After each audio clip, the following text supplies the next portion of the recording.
Hi, this is Aura Walker, and I'm back. I would like to talk today about what is happening today in the current world, May 22nd, 2024. There was just a ban in the state of Louisiana on the abortion pill. And this is a touchy subject for many people, and I would like to say right off the bat that I am pro-choice. I am not pro-abortion, but I am pro-choice. I would also like to say that I am very grateful for the men in my life, the good men in my life and in my circle, and that I surround myself with good men, kind men, thoughtful men, and men who are allies to women and to women's causes, and who believe that women are smart enough to make decisions about their own bodies. So today I would like to address my concerns, my growing concerns about the United States and basically what's being called a war on women. It's kind of an intense phrase, but for lack of better words, what are we going to call it? Because women's rights are being attacked.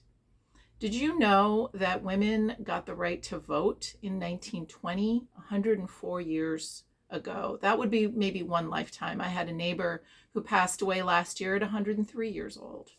So that was within her lifetime that she saw women get the right to vote. And did you know that women could not get a credit card without a man co-signing until 1988? And so for many of us who are older than 40, we were alive and we saw that happen unbeknownst to us. I feel very spoiled that I got my first credit card in the 90s and I had no idea that my mother couldn't. She never shared that with me. And many women of our parents' generation and grandparents' generation just didn't talk about things because they were afraid. And women have been afraid for all time because men have suppressed them. And what is male privilege? Male privilege is having the upper hand through brute force and strength. Now we can go all the way back to the caveman days when men were built genetically to hunt and run and chase game, right? They were innately built for that. And so men's bodies have evolved to be physically more muscular and physically more durable in terms of carrying weight and strength. Testosterone is a powerful, powerful, powerful drug. And it is very powerful for men to have testosterone, right? So as soon as testosterone starts to drop in men, their bodies start to get out of shape and they start to fade. So it is a very, very powerful drug. And what I see is that, from the beginning of time, right, we can only surmise that as people evolved from animals into apes, some kind of amphibian crawled onto land and then that became an animal and then it became an ape. But that the force to procreate was so great that, chimpanzees or whatever, bonobos, whatever our ancestors were, that initially that urge probably was rape, and that it became acceptable over time for male animals to dominate female animals solely to spread their seed and to procreate. Now in 2024, how far have we evolved? If you look at my hand, my entire arm represents the history of the whole planet and its evolution. And this pinky represents just the evolution of humankind. So we have not evolved that far. And I'm here to talk about how we need to evolve faster. And actually, women are so tired. They're so tired of the male privilege. And they're so tired of being told that they don't have the right to decide what to do with their money, their lives, and their bodies. And it is time. It is time. Women are very, very, very tired. I'm here to educate both men and women. And if teens watch this, teens themselves, because they will become men and women. Now, I know that the women of my generation have raised better men, and that the women of my generation and my male peers of my generation are better than the generation before, and that's what should happen. We should evolve. But I also see that there's swaths of land all over this planet, and we live on a very small planet, that suppress women to an extent that is against human rights. I mean, we're talking about many countries in Africa, many countries in Asia, and many parts of Europe too.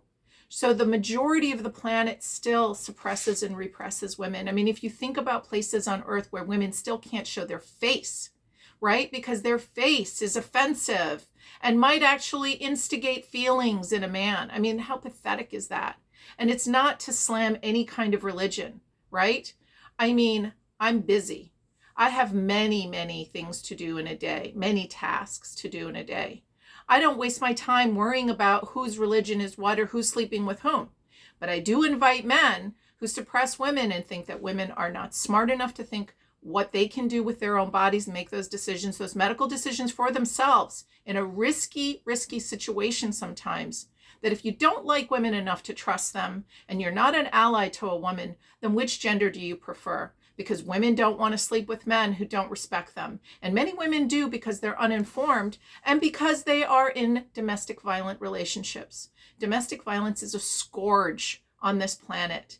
And there is a link between men who abuse women and who abuse nature and who abuse this planet and are decimating this planet through war and environmental destruction. If we don't have clean water, none of us will survive. And the destruction of the planet includes, in massive scale, the destruction of clean water. I have a water filter on my kitchen counter. I do not drink water straight out of my tap. I refuse to drink bottled water out of plastic bottles if I don't have to. Do you know a recent study found microbits of plastic in the testicles of every single man examined? That is terrifying. That means that also those plastic bits are in the reproductive organs of women as well, in the ovaries of women. We have the highest rate of skyrocketing autism. And I am not here to slam autistic kids. Autistic kids are a spectrum of kids from very low functioning to very high functioning. And some of them are very gifted because in the ways that they have to accommodate to have a lower functioning part of themselves, they may have a brilliant genius side of themselves. And so we call that now neurodivergent. And we are evolving as a society to accommodate that our children, 1 in 10 of our children, is being born neurodivergent now. I can only blame our food and the amount of plastic. And I've talked about my ban fracking campaign, which really took off in 2012, and how I tried single-handedly to really spur the movement in California, which is one of the biggest growers of food, right? Producers of agriculture in the nation. So what we're seeing is agricultural runoff that has fossil fuel derivatives going into our oceans. Our oceans are just so polluted. The Pacific Ocean is just a sewer, truly a sewer. It has sewer runoffs all the time. And really, in lieu of just trying to depress everybody who's watching this, I'm really trying to just get through that we're in a critical time and that women's rights and the fight for women's rights continues and is really, really on the counter right now. It's on the table. And I really encourage everybody to think very carefully how the connecting of the dots between women's rights, the environment, and our survival as a human race. Recently, I made some comments on other posts that I was just incredulous about. Chinese women sort of complaining about their boyfriends constantly taking bad pictures of them. You may think, oh, that's nothing. Well, actually, that low-key, subtle kind of denigration of women, making them feel bad about themselves on a low-key level, is male privilege. It is toxic masculinity. It is low-key domestic violence. Do you know in LA County, the #1 reason children are removed from homes is domestic violence? It's the #1 reason. And LA County really is pretty evolved in that sense, because once parents beat the crap out of each other in front of their children, those children's young brains are wiring to record that behavior and repeat it. And it costs tax dollars with crime and our prison systems. We pay for that as taxpayers. So in banning abortion, what's going to happen is it's going to force women to have babies that maybe through accidental pregnancy or rape, they're not prepared for. Young women, middle-aged women, maybe women who already have many children. And we're not talking about a grown fetus. We're talking about either a non-viable pregnancy that is going to kill a woman because the fetus hasn't developed properly. That yes, maybe there is a partial brain or a partial heart and some blood moving in a partially formed fetus that is never going to live as a human being. And maybe you could like stick some wires into it and keep it pumping. For what? To have taxpayer dollars pay for that? Or for the woman to bleed to death because she's hemorrhaging because she can't carry that pregnancy and it died inside of her and she can't get it taken out. So now it's rotting inside of her.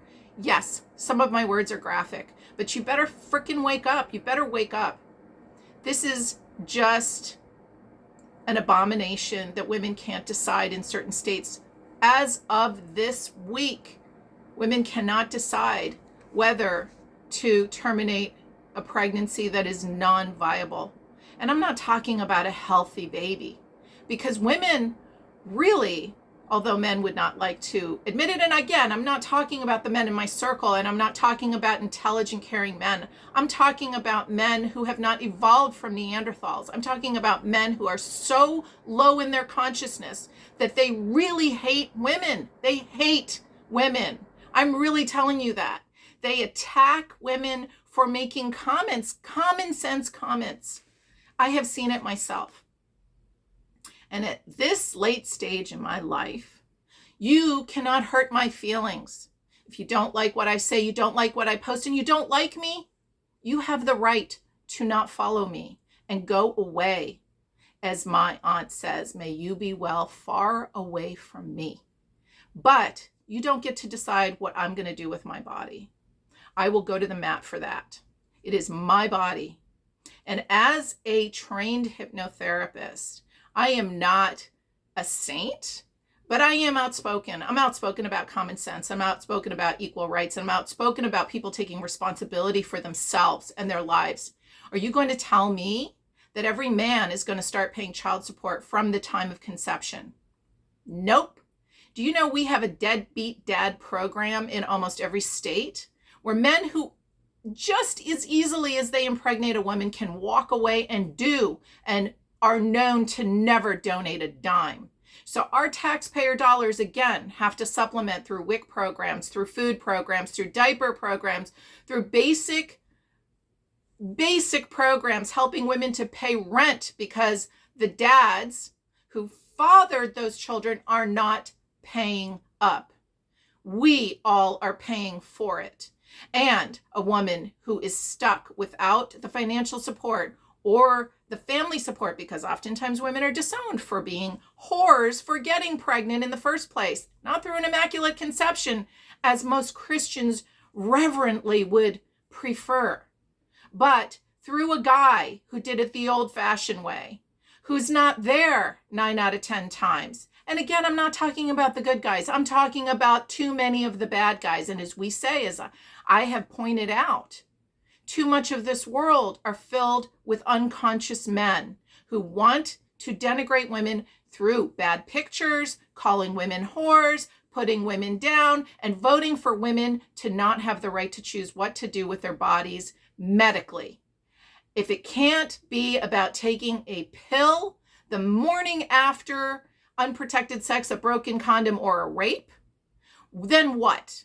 Can I not decide when to get my blood pressure checked, when to have an operation for something else that I need, when to pick up my own medicine? What is it going to be? Are they going to take away our credit cards? Are they going to tell us that we can't rent an apartment, drive a car, buy a car?